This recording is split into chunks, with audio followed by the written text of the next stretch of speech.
I'm the local assistant state team coordinator for the National Fallen Firefighters Foundation, and welcome to the NFFF Connect series. It's the fourth Thursday of each month, and we're going to work with the Uniform Service Outreach Service Program. So appreciate everyone signing into the program. This will be recorded, and we will be publishing it later for other people that can't attend today. A couple things that happened. We weren't going to have any other videos. Myself and the speaker will be on the video, and the rest will be put so it's easier to see the speakers. Everyone will be muted. If you have any questions of the speaker or comments or anything, please, you can use the chat function. That'll come directly to me, and then I'll relay the questions to the speaker. So a little bit about the uniformed outreach programs. When a line of duty death occurs, department personnel go through unique experiences, and some specific positions go through specific experiences. And only some people, someone that's been through those experiences knows and how to relate to that experience. So the Fallen Firefighters Foundation created unique programs to deal with those in the line of duty death. There's the one we're going to talk about today, the Incident Commander to Incident Commander program, which matches an incident commander that experienced line of duty death, one that experiences one. We have a chief to chief network in the same program. And then we're working on the development of a company officer to company officer program. It's got delayed a little bit with the pandemic. We're supposed to meet in May to develop that program, and hopefully we'll be coming up soon when travel restrictions reduce. So today, we have with us Assistant Chief Mike Washington from the Cincinnati Fire Department. He graciously gave us some time to talk about his experience as an incident commander in a line of duty death, and a little bit about Chief Washington. He started with the Cincinnati Fire Department in 1991, and during his 30-plus years with the department, he's attained the certification of paramedic and quickly risen through the ranks through passion, dedication, and perseverance. Chief Washington has held every rank and position offered as a Cincinnati firefighter, including firefighter, apparatus operator, lieutenant, captain, district chief, and currently as an assistant fire chief. As a district chief, Washington oversaw in-service training sessions, fire recruit classes, and teach specialized training courses. Under his direction, thousands of hours of firefighter education and training were delivered to members of the Cincinnati Fire Department, as well as many other local agencies. He also accepted the collateral duty of PIO. He was a public information officer for CFD. And as a PIO, he had regular interaction with local media presenting fire department and safety information to the public. He's a graduate of the National Fire Academy's Executive Fire Officer Program in Emmitsburg, Maryland, and also completed the Los Angeles City Fire Department's Leadership Academy, which is a U.S. Army West Point themed behavioral science and leadership theory course. In January 2020, District Fire Chief Washington was promoted to the Assistant Fire Chief position in charge of Fire Prevention and Community Risk Reduction Division. He's responsible for community risk, fire investigations, fire code enforcement involving life safety, as well as infrastructure development. Chief Washington is a proud father of 3 adult children, Diamond, Sequoia, and Michael Jr. Welcome, Chief Washington, to us today. So really appreciate your time. Appreciate the opportunity. Thank you. Absolutely. One other thing with Chief Washington, he was instrumental in the development of this incident commander program. We had a cohort of about 25 incident commanders that suffered a line of duty death. And Chief Washington has been with us from the beginning, and his dedication and commitment, willingness to share his story has made this program what it is. So Chief, again, thanks for the development of this program. You're welcome. A little bit about what we're going to talk about today. So we have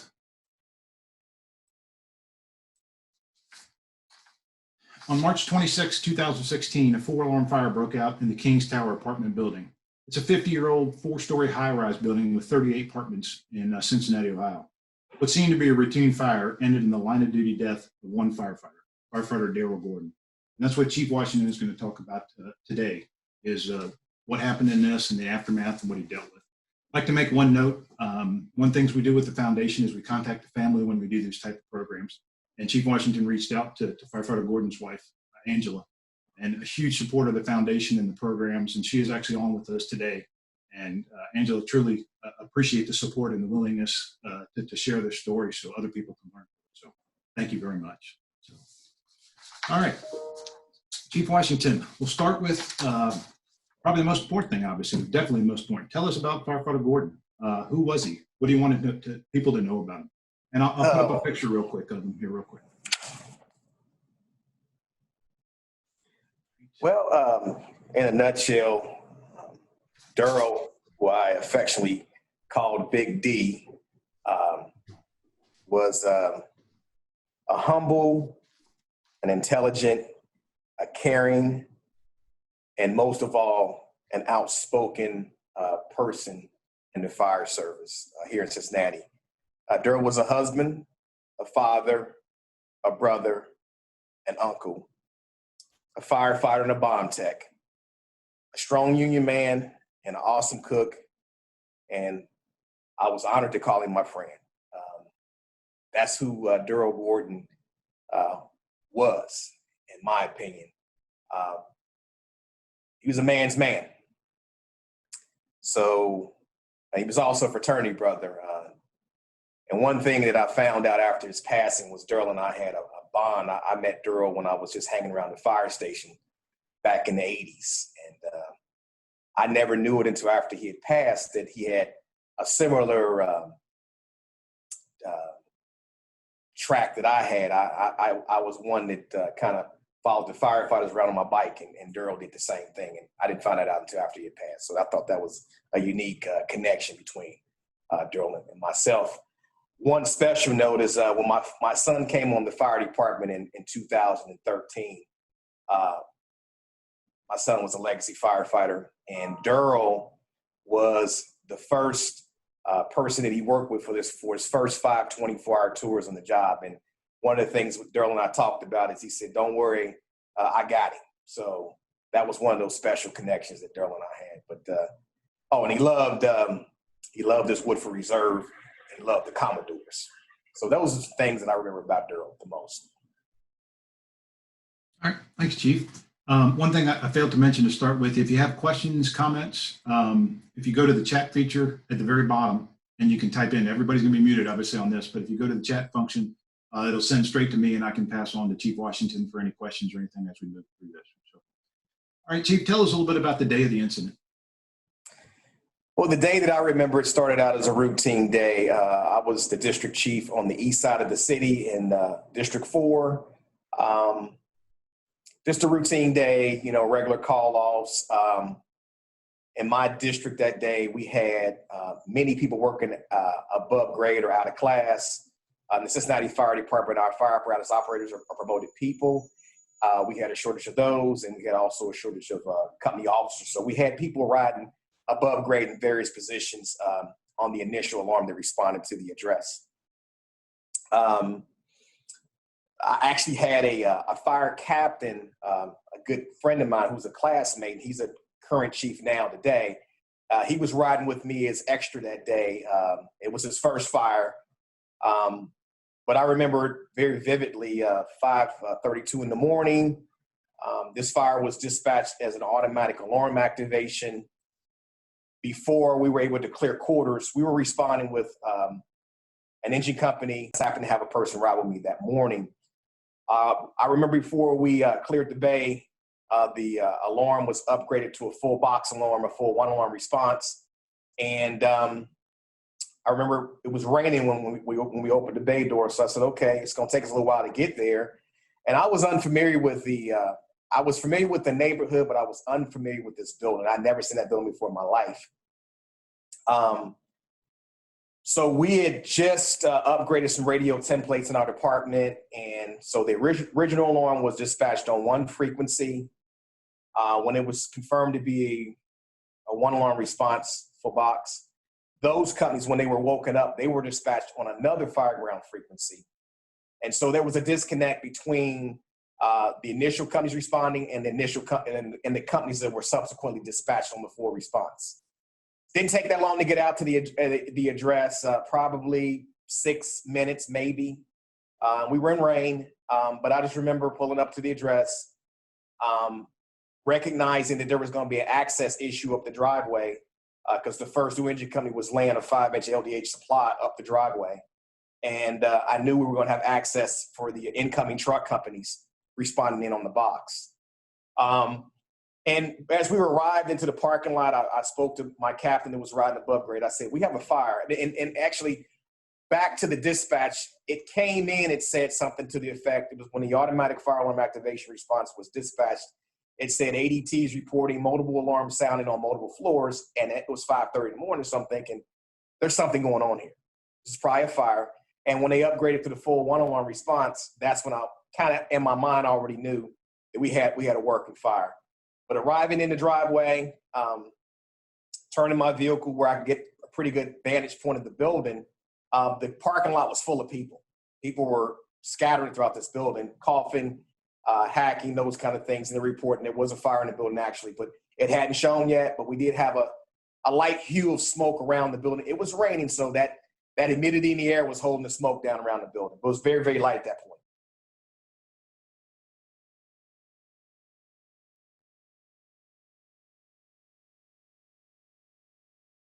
I can't hear you. Are you muted? How about now? I can hear you. Yeah, all right. Got pictures here, a couple pictures here. If you can walk us through these, Chief. So if we can go back to that first picture of the building. Okay, so the driveway, if you're looking to the right, if you're looking at the screen, the driveway is to the right of those people standing there. Okay. There's a center door in the middle of that building. That's just a door that leads to the elevator to service floors 1 through 5. But as you see those steps where those police officers are standing, if you walk up those steps and turn onto the Charlie side of the building, there is a stairwell that serves looks like the 2nd through the 5th floor. And the same thing is true at the Bravo Charlie side of the building, on the other side of the building. The fire was actually closer to that side of the structure than where the initial arriving fire companies entered, just up those steps past those police officers. So that's the direction of how things kind of unfolded. So my car was actually parked near the Alpha Bravo corner of the building, and maybe 30 feet from that area there. So I couldn't really see what was happening at the other end of the building. And mind you, there were parked cars, there were people all over the place. So my vantage point was obstructed. Okay. And then we have. So what you see here is the 2nd floor hallway leading into the apartment of origin. This fire, the causation of this fire was cooking related. Person was cooking, unattended stove, woke up to a fire, and actually tried to fight the fire before calling. Left the door to the public hallway open, which caused a severe life hazard due to the smoke, for one, and the heavy fire condition that actually occurred. As you can see, the demarcation and the level of charring on that cinder block. It was a well-involved fire, and we had people on the upper floors that were in jeopardy from the smoke conditions as well. So what, in the first alarm, what does that get you in Cincinnati? What kind of apparatus and personnel? So this was a unique situation. And as I talked about that radio template that was changed, all this kind of happened in a series of a few weeks.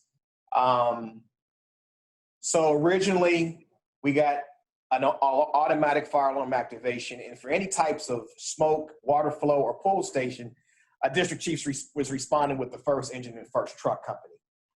As the initial alarm was upgraded, they filled the assignment with another 3 engine companies, 2 more truck companies, one of those truck companies being what we call a RAT company or a fast company, and they're there for firefighter protection to get the firefighters out if they become entrapped or something like that, or disoriented, or there's a mayday.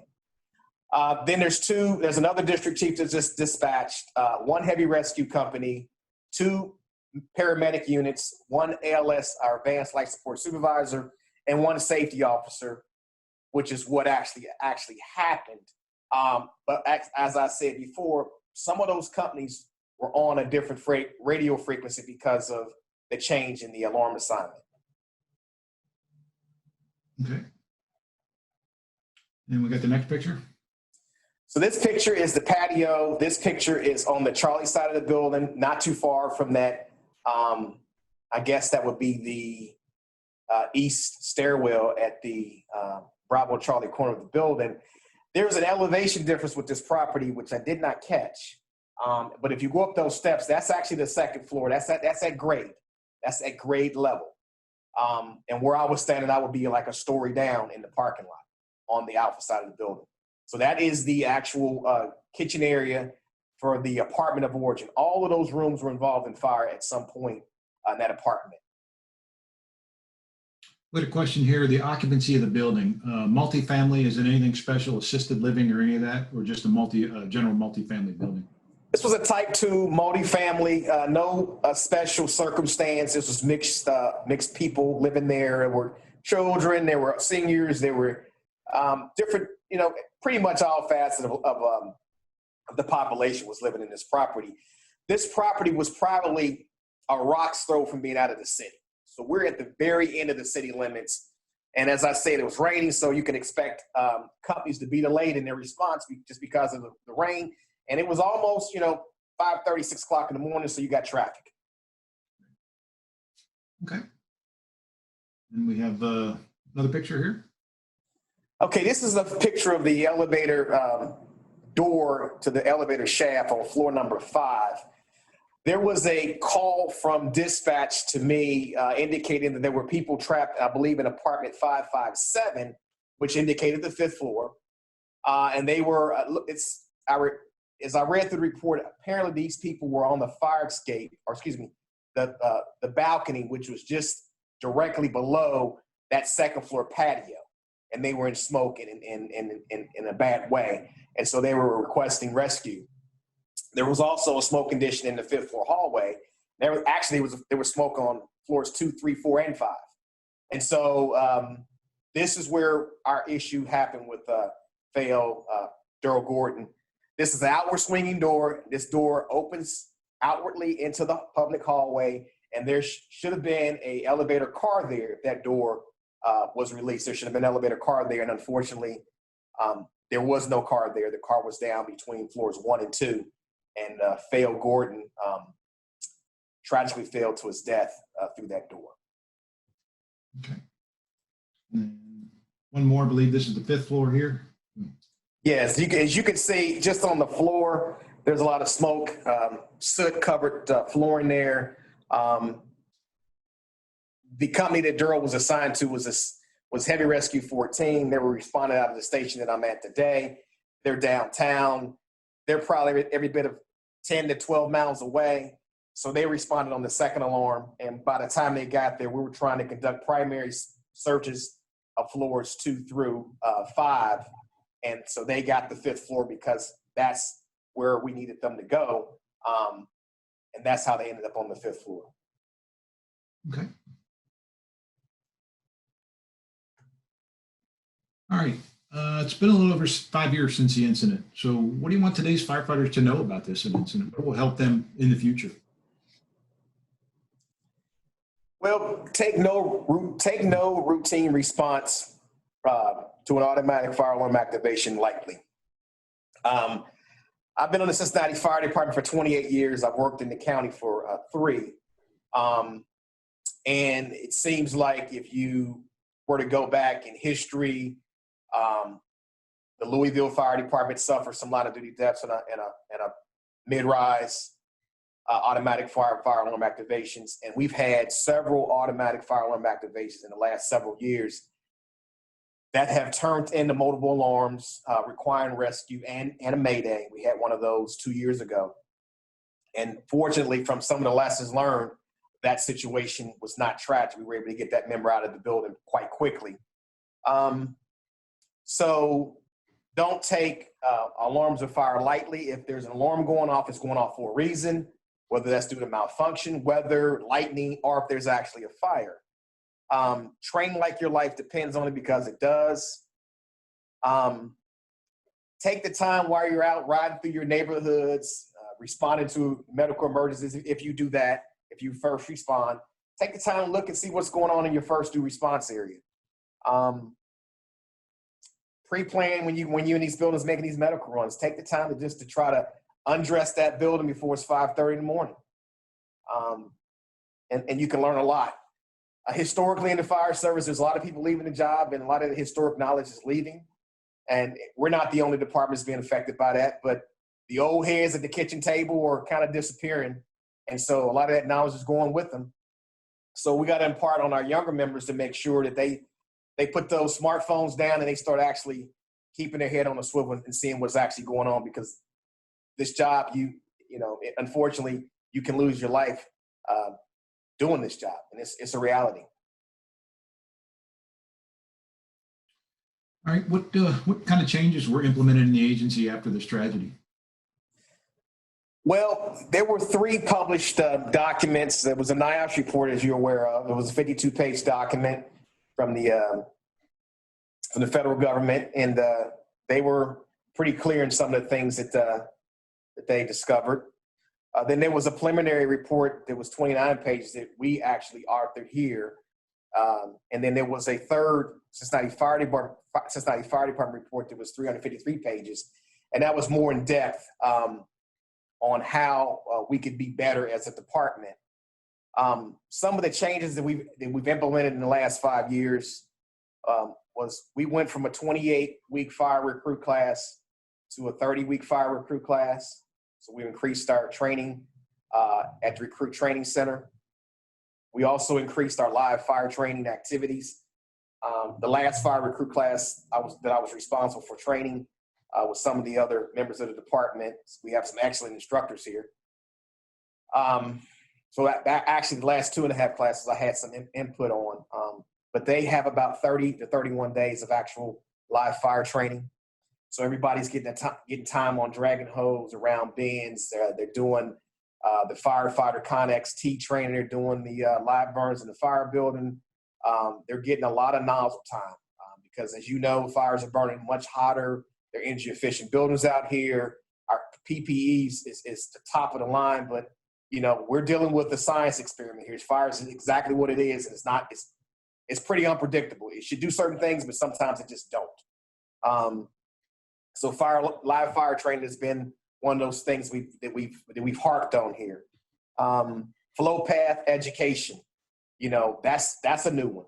Just trying to explain to people that this is a science reaction is what's going on when you have live fire, and things can change. If you open a door, you close this, you close that, there's going to be a reaction to that, and what those things look like.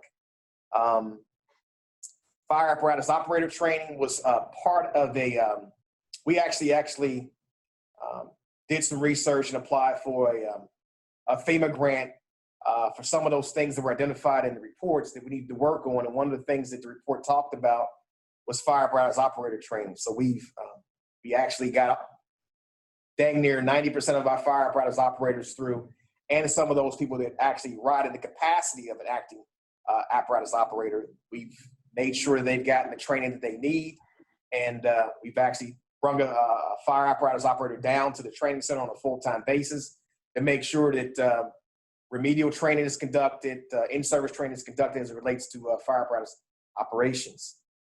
Fire Officer 1 training, we have actually been able to train many of our company-level officers, our chief-level officers, to the Fire Officer 1 standard. Incident command training, command and control training. We part of that grant allowed us to start some blue card incident command training, and we're almost finished with that. So again, our lieutenants, our captains, our district chiefs, our command staff chiefs have all had access to that type of training.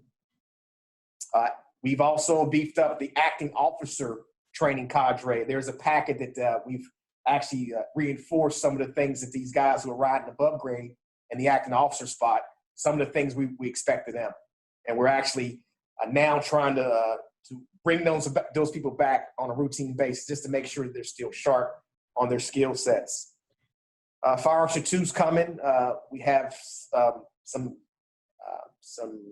what you call those memberships for our people to go through Fire Officer 2. And that's going to be really for our captains and above, more on the management piece of the organization from the business standpoint on how the fire department functions at the mid to executive level. Fire inspector, continued education, the relationship between my bureau and the fire companies on the street on how to strengthen that relationship so they don't miss something that we know about. We're trying to be very transparent as it relates to code enforcement, Con Ed, and just how these buildings are put together, as well as a relationship with our buildings and inspections department. We're in the process right now of conducting a computer-based building inventory So we want to make sure that we inventory every building out there that's been GIS mapped, so we do not miss anything out there. And we upgrade our fire inspections program to be a wireless-based program, to where we're taking our members off paper. We're putting them on the cloud, so that information is instantaneous out there, so everybody sees what's going on. As it relates to our fire dispatch is currently monitoring the fire ground, and they're also utilizing an incident checkoff list to kind of help the incident commander, especially in a very stressful situation that I had.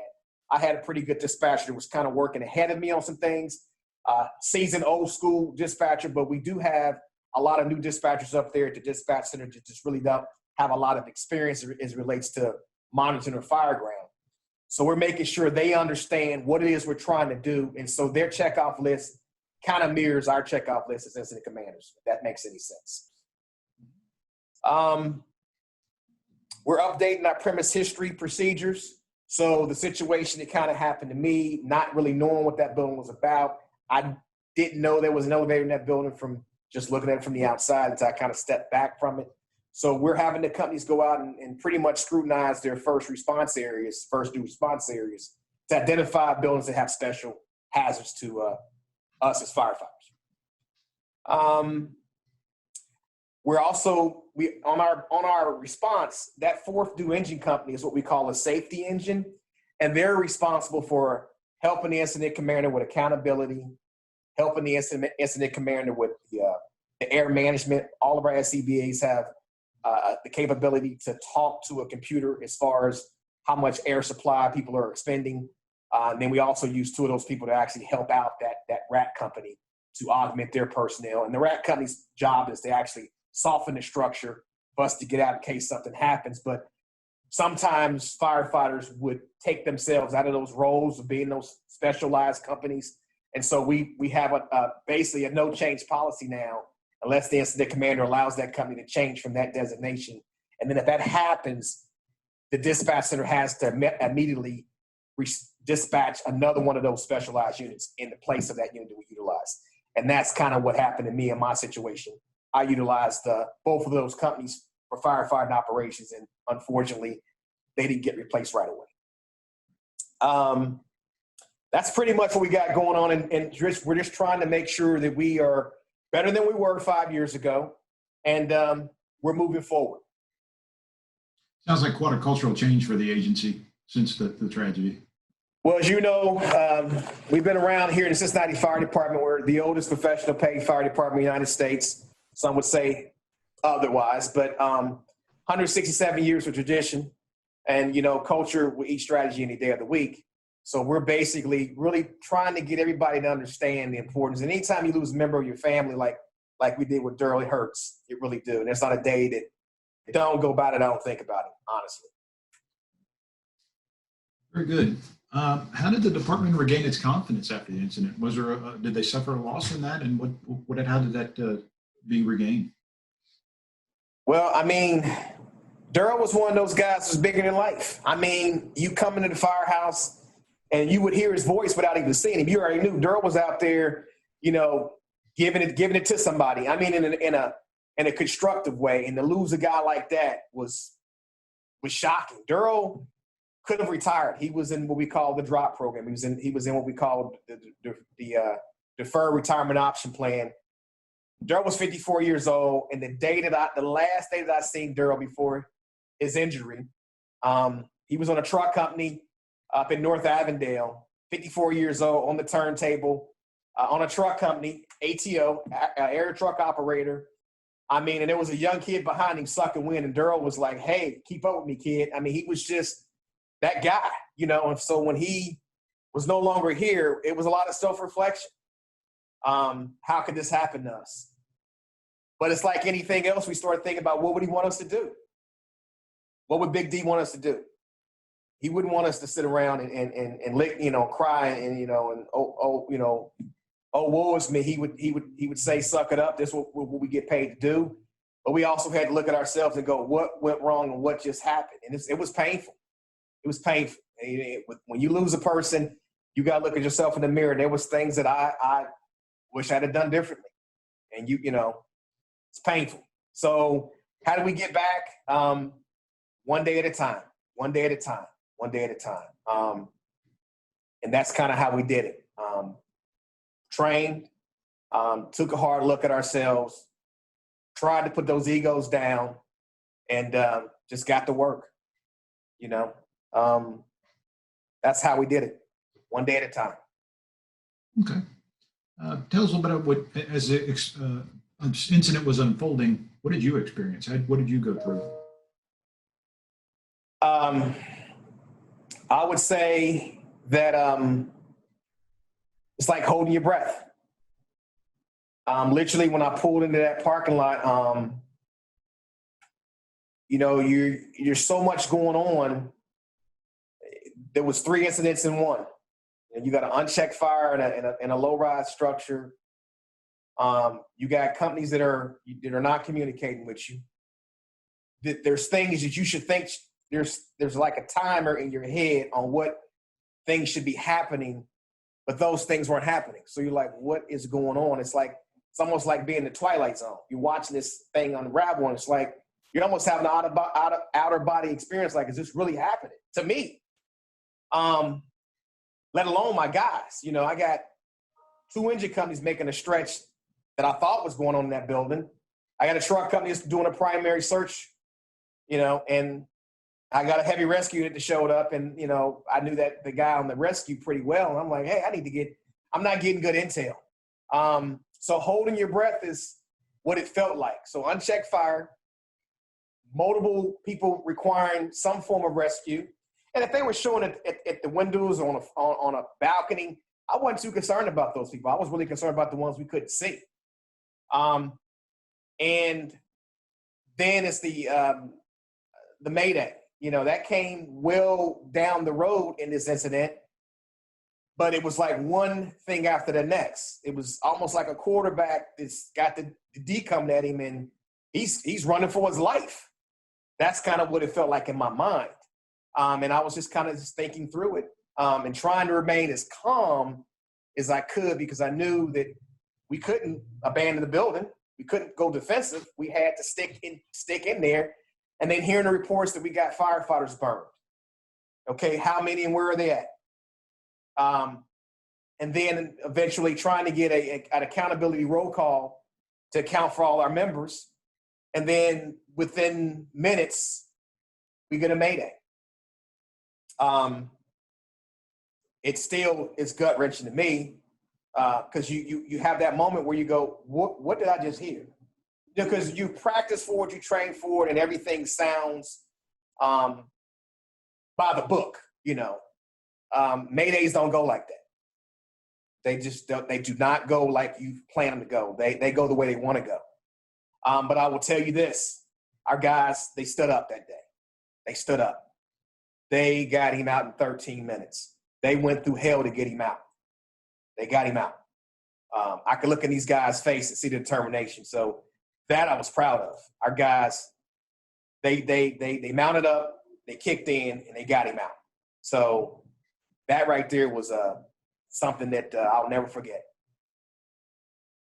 You mentioned accountability. One of the questions that's come up is, what kind of accountability system does Cincinnati Fire Department use? We have a checkoff sheet. All the incident commanders are on paper now on some type of accountability sheet. We have a Tactron board that's actually set up on the front of near the incident scene at the back of the first due chief's buggy. And at this fire, that didn't happen right away. Just didn't happen. That's on me. But we do accountability religiously now. It's one of those things that we've actually been really, really good with. And even in the blue card and the incident command training, that's one of those things we harp on. Let's make sure we do the check down. Let's make sure we don't miss anybody. But unfortunately, in this situation, I had to pick my poison. It was rescue people or account for people. And unfortunately, that's where I came up short on this situation. Okay, one of the purpose of the incident commander program that you've been instrumental in developing and implementing is helping an incident commander through the aftermath of one of the incidents. So tell us a little bit about what you experienced in the aftermath of this incident. Shock. being terrified, disbelief, same thing, shock. Just like what just happened. I think I know what just happened, but this just happened. Are we really talking about this? Disbelief. Depression. Uncertainty. Loss. Those are all the things that you go through. And it does not go away. Does not go away. You have to work at it. Not sleeping for 5 days, playing the incident over your head over and over and over and over and over and over and over and over again.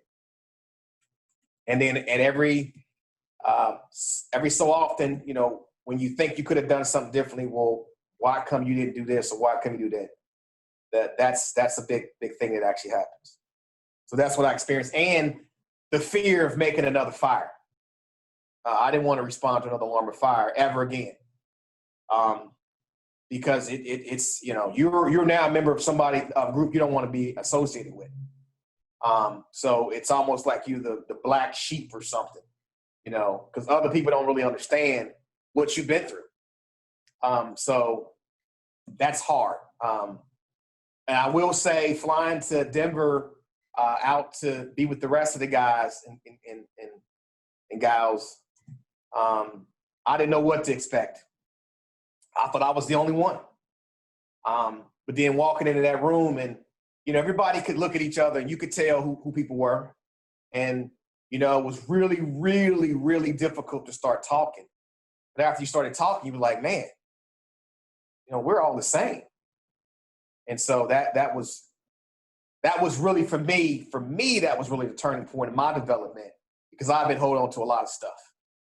People can write these reports and they're close, but they're never exactly what actually happened.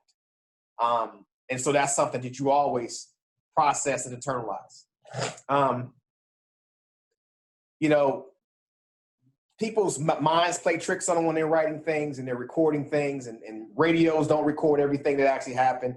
They did the best they could, but then it's just never 100%.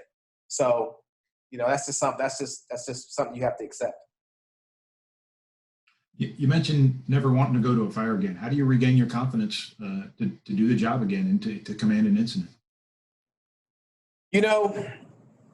I'll say this. When you're asking, as an incident commander, you're asking somebody to go into hell. You're asking for somebody to give everything they got for somebody they've never seen before. And with everything that's going on in this country today, right now, I got to take my hat off to the fire service, because we took an oath to give everything and then some to people we don't even know. And it still happens every day. So to ask people to go into harm's way on your command and they don't ask questions, it's just one of those kind of things I'm truly honored and humbled to be able to do that. But when you have people that when I was having those problems, some people that I really, really respected as firefighters came to me individually through text messages, phone calls. There was a lot of people that they're in the shadows today that I won't name, but they held me up. Chief, we got you. This wasn't on you. There's a lot of things that happened, and we would go anywhere for you. And that was one of the things that got me to get back in a buggy and make a fire, is that people said they had confidence in me. That I will never forget that. I never forget that. So there was a lot of good Cincinnati firefighters that recognized that I needed a hand, and they reached down and lifted me up. Good. Tell us, what kind of advice would you give officers and firefighters who may have to deal with the loss of one of their own? Well, I always thought that it was going to happen to somebody else. And when it happened to me, I was not wanting to be a part of this group, as well as others. The advice that I would give a person that will have to deal with this one day is that you're not alone. You're not alone. If you can't talk to anybody in your department, you can talk to us. We don't know your situation. We don't cast judgment. We're just there to kind of tell you what we've been through and what you can expect the first day, the first week, the first month, the first year. All of those things are symbolic to that the person is actually running the incident. One of the things that I actually recognized for me was the loneliness. You know, there's people that need more help that you think they need more help, but really the IC kind of gets forgotten about, you know, because that's just how it goes. But don't isolate yourself. Make sure you get some help. Make sure you get some help. And don't be afraid to say you need some help. Don't be afraid to say you need some help. Because this is something that the mind is not really capable of even dealing with. As we've been discovering with post-traumatic stress, you know, from military members to people that have experienced tragic events in their life, the mind is not built for this. It's not. So don't be a hero as it relates to trying to self-medicate and try to take care of yourself, because, you know, you're going to have some problems. You're going to have some problems. All right, we have a couple questions come in here. I'll pass them on to you. The building itself, there's a question on the apartments. Were there apartments facing the Alpha and the Charlie side, both sides of it? Yes, there was a common public hallway on all those floors. So, you know, it was kind of funny. When we originally pulled up, there was nobody showing at the windows. Now, the Charlie side looked totally different from Alpha. And so there was things going on the Charlie side that I couldn't see. But it was a lot worse on the Charlie side because that's where the fire was actually located. It was on that side of the hallway facing Charlie is where the bulk of the fire was at. And so that's what it looked like from my vantage point. Alpha didn't look bad at all until that back patio was taken, and then the conditions started changing on floors 2 and on up. And there was access restrictions to the Charlie side. No, you could have walked around Charlie. You just had to walk up those steps and around the back. But yeah, as far as aerial truck access, no aerial truck access, would have been ground ladders around the back on Charlie. Okay. Was the building owner aware of the elevator malfunctioning? And if so, was that ever passed on to the fire department? Any information about that? So that's a dicey conversation I don't know a lot about, but I do know that there were some orders to repair that elevator on several occasions. And I don't know if fire knew about it, but there was some discussion about who knew what and when. And apparently that information was never given to us in a premise history about that building. At least I didn't hear it. Okay. Based on this incident or other type of incidents like this, has the community risk reduction efforts promoted the Close the Door campaign? Since obviously the spread of the fire had a lot to do with the open door from that apartment. Yeah, we have that, you know, we have the companies out there doing checks when they're in these buildings on medical runs and such. And we have a database that we're aware of these buildings. And right now, due to COVID, we've really not had a strong presence in the community. Our companies are out there, they're doing good work with all the runs. And so they've been in PPE. So we kind of took the inspection piece off their plate right now. But we're getting ready to get started back up. I'm new to the Bureau. I got a chief just getting ready to retire below me. So we have some plans. We have a community risk reduction coordinator that we just filled last week that'll be coming on board here around July the 5th. So we got some programs that we're rolling out. But the main thing right now is just trying to get accountability on how many buildings we got and what types of structures do we have. We spent a lot of money buying that GIS data. So the first thing we got going right now is that every fire company, there's 38 fire companies that actually inspect, and they're going to actually go out and hit all these GIS map buildings to determine what they are. And then we're going to go with a different inspection and then for software application to import that information into the new database, because our database is just not as robust as we need to be. And all that information will be wireless through the cloud at the company's officer's hands on the safety pad, the tough pad on the apparatus. So we'll be able to load pre-plans and those types of things and inspection records on all that'll be out there on that platform. We're getting there. It's just going to take us some time to get there. Excellent. Very good. You mentioned the number of apparatus. What would be the total number of personnel approximately on your first alarm then? It's somewhere around 42 to 46. We're rolling 4 engines. That 4th engine is the safety engine. 3 truck companies. The 3rd truck is going to be the rat truck, 1 heavy rescue company, 2 district chiefs, 2 medic units, ALS supervisor, and the safety officer too. And our minimum staffing on our fire companies are 4-person staffing. So we don't go out the door with less than 4 on fire companies. So as you can see, in this particular fire incident, I believe we had 106 personnel operating this incident. This was a 4-alarm fire. We're good, thanks. Our daily staffing is the minimum. Daily staffing in the city is a minimum of 193. And some days we don't drop below 193, but some days we are extra. So we do run heavy some days. The truck and the rescue, are they minimum 4 as well? Correct.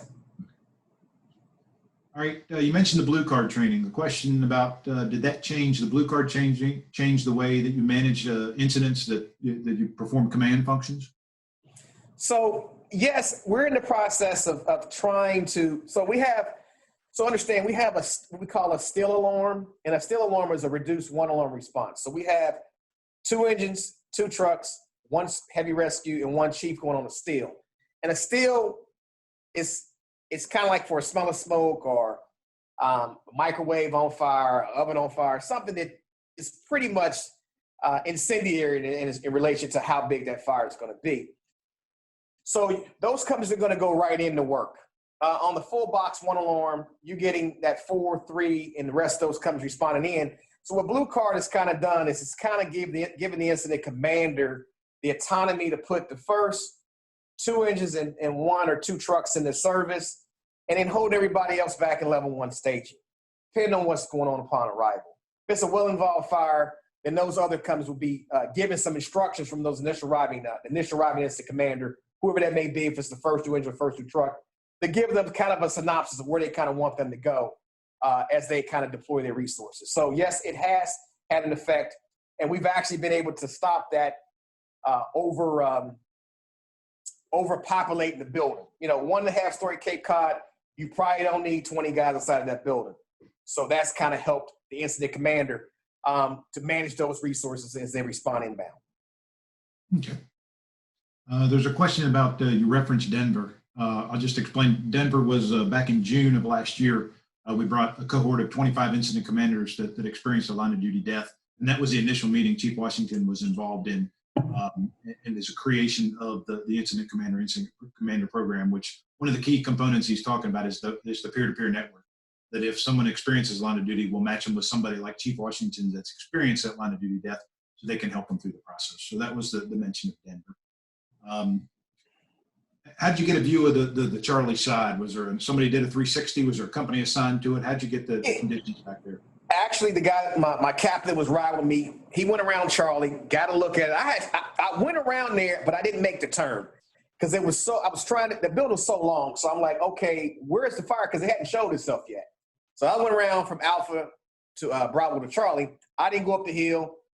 And as your mind plays tricks on you, maybe I did, but I did not fully process that, But coming back around to my buggy, I was trying to get set up. It's raining outside. I'm trying to, and back to the accountability piece, if I can.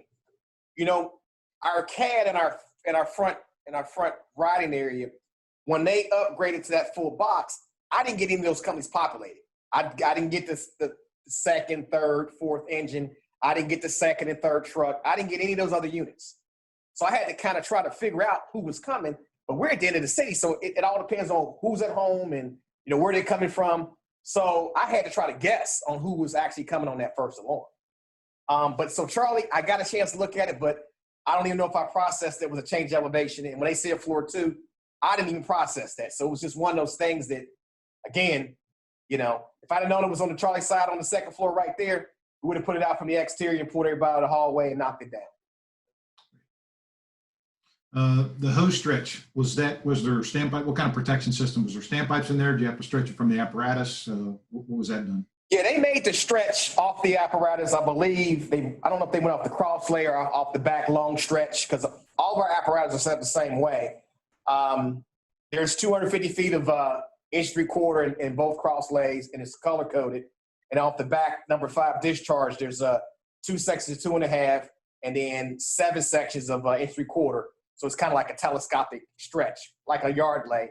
I don't know which one they used, but apparently as they were going up the steps through the Charlie side stairwell at the west side of the building, there was a couple that got caught between the stair riser and the brick wall. And when they charged the line, it got pinched. So they couldn't move forward in that hallway. And they were taking a beating in that hallway because you had the fire at the other end of the building that charged that hallway with heavy black smoke and high heat conditions. So they couldn't get all the way down to that apartment to make the turn and get in there. So that fire was coming out, licking at the hallway. And as you can see from those pictures earlier, there was a lot of thermal damage in that hallway. There's a question that the door to the elevator shaft on the 5th floor, did that have to be forced or was it literally just closed and easy enough to open? So from reading the documentation from the reports, there was a company up there that actually recognized that information, marked that door, opened the door, closed it, and it just didn't get transmitted in translation to Fael Gordon. And unfortunately, he opened the door and stepped in thinking it was a stairwell going someplace or maybe an apartment, and that's how that happened. Okay, thanks. Well, Chief, I think that's all the questions.